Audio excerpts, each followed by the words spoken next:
Sir ఆ దెబ్బలేమిటి sir? Nothing. అదిగా sir Mohan. Shut up. File ఎక్కడ పెట్టు. అలాగే సార్.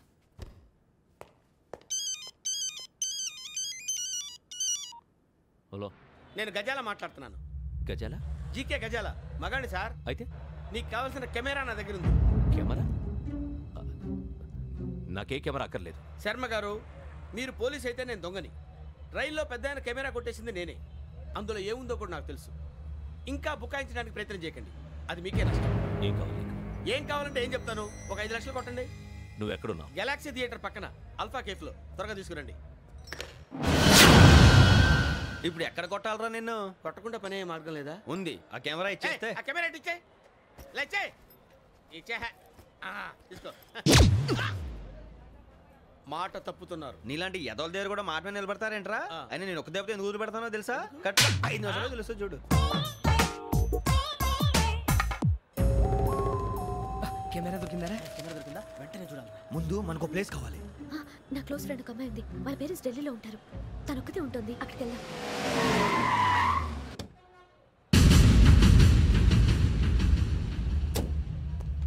గజాల ఇక్కడ ఆడున్నాడు సార్.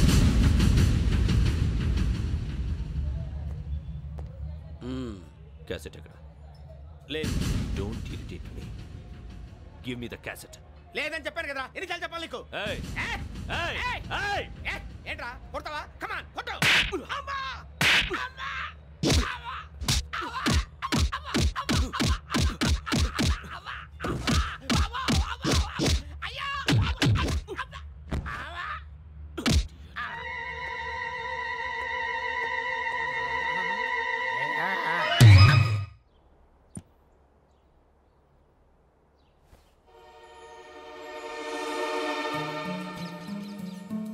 ఇందిరా పార్క్.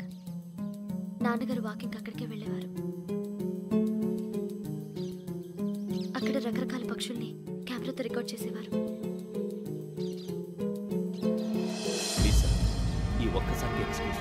ఇది నీకు ఫస్ట్ టైం కాదు. ఒక ఇన్నోసెంట్ స్టూడెంట్ ని నీ పర్సనల్ వెంజెన్స్ తీర్చుకోవడానికి నక్సలైట్ అని ముద్ర వేసి చంపేశావు. అది నాకు తెలుసు కూడా నువ్వు నా ఫ్రెండ్ అని చెప్పి ఎక్స్క్యూజ్ చేశారు. ఈ నకిలీ స్టాంపులు కుంభకోణం దేశంలో ఉన్న పెద్ద ఇష్యూ అయింది. మన రాష్ట్రంలో మినిస్టర్ అరెస్ట్ చేశారు. కర్ణాటకలో పొలిటీషియన్స్ తో పాటు పెద్ద పెద్ద ఆఫీసర్స్ అరెస్ట్ చేశారు. మహారాష్ట్రలో ఎన్కౌంటర్ స్పెషలిస్ట్ దయానాయకనే వదలలేదు. అసలు మొట్టమొదటిసారి అబ్దుల్ కరీం తిరిగి మీద 1999 ఆగస్టులో బేగం బజార్లో కేసు నమోదైంది. ఆ నకిలీ స్టాంపు నమూనాలు నాసిక్ వెళ్లకుండా చేసి తెలుగుని కాపాడింది నువ్వేనని నా ఎంక్వైరీలో తేలింది. ఈ విషయం తెలిసి కూడా నేను దాచిపెడితే నీతో పాటు నేను కూడా ఇరుక్కుంటాను. చూడు యోగి, ఒక ఎంక్వైరీ ఆఫీసర్గా నా డ్యూటీ నేను చేశాను. నిన్నేం చేయాలో ఆ కోర్టే డిసైడ్ చేస్తుంది. నిజమే సార్, కానీ నా కెరియర్ మొత్తం స్మాష్ అయిపోతుంది. Try to cooperate. సారీ, నన్ను ఇన్ఫ్లుయెన్స్ చేయడానికి ట్రై చేయొద్దు. I'm going to submit my report today. Let me do my duty.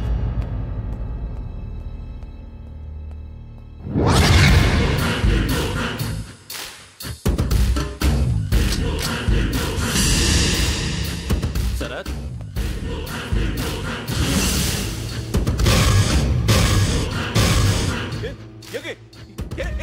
నీ సిన్సియారిటీకి మెచ్చి నేనిస్తున్న ప్రమోషన్.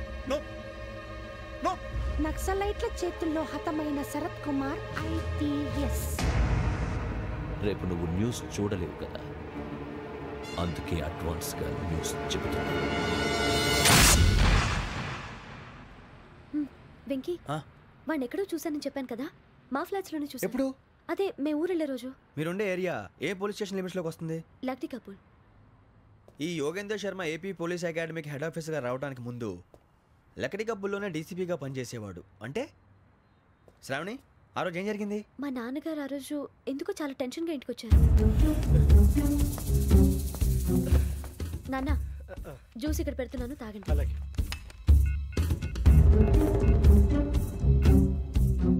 నేను ఇప్పుడే షాప్కి వెళ్ళొస్తాను. Okay okay. Hello, DCP here. నా పేరు ప్రసాదరావు, లక్డీ కపుల్ నుంచి మాట్లాడుతున్నాను. ఇందిరా పార్క్ లో జరిగిన మర్డర్ గురించి మీతో మాట్లాడారు. చెప్పండి. చంపింది ఎవరు? నేను చూశాను. చూసారా? మార్నింగ్ వాక్ లో బర్డ్స్ రికార్డ్ చేస్తుండగా మర్డర్ చూశాను. అదంతా నా హ్యాండ్ క్యామ్ లో రికార్డ్ చేశాను. ఆ క్యాసెట్ ఎక్కడుంది? నా దగ్గరే ఉంది సార్. మీది విషయం ఎవరికైనా చెప్పారా? లేదు సార్, ఫస్ట్ మీకే ఫోన్ చేశాను. ఇది చాలా సెన్సిటివ్ కేస్. ఇందులో పెద్ద పెద్ద వాళ్ళు ఇన్వాల్వ్ అయి ఉన్నారు. మీరు ఈ టాపిక్ ఎక్కడా డిస్కస్ చెయ్యొద్దు. ఎవరికీ ఈ విషయం గురించి చెప్పొద్దు. ఆఖరికి మీ ఇంట్లో వాళ్ళకు కూడా. లేకపోతే మీ ప్రాణాలకే కాదు, వాళ్ళ ప్రాణాలు కూడా ప్రమాదం. అలాగే సార్. మీ అడ్రస్ చెప్పండి. Flat number 418, Arun apartments, opposite to Niloufer hospital, beside petrol bunk, Lakdikapul. మీరు అక్కడే ఉండండి. I will get in touch with you. Shravani, అమ్మ శ్రావణి, శ్రావణి.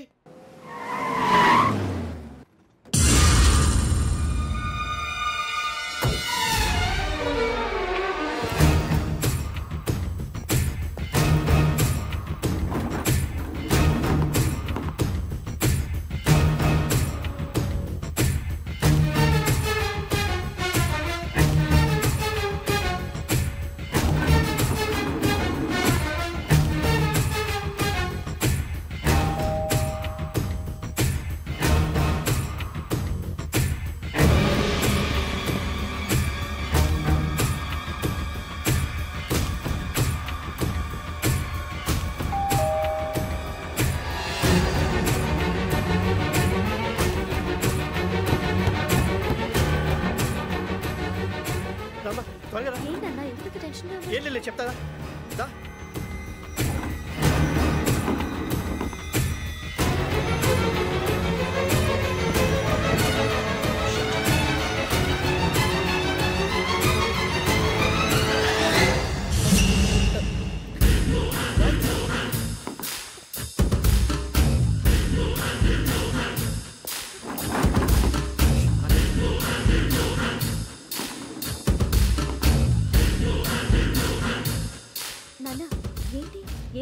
ఏం లేదు శ్రావణి, ఇవాళ మన ఊరెడుతున్నాం.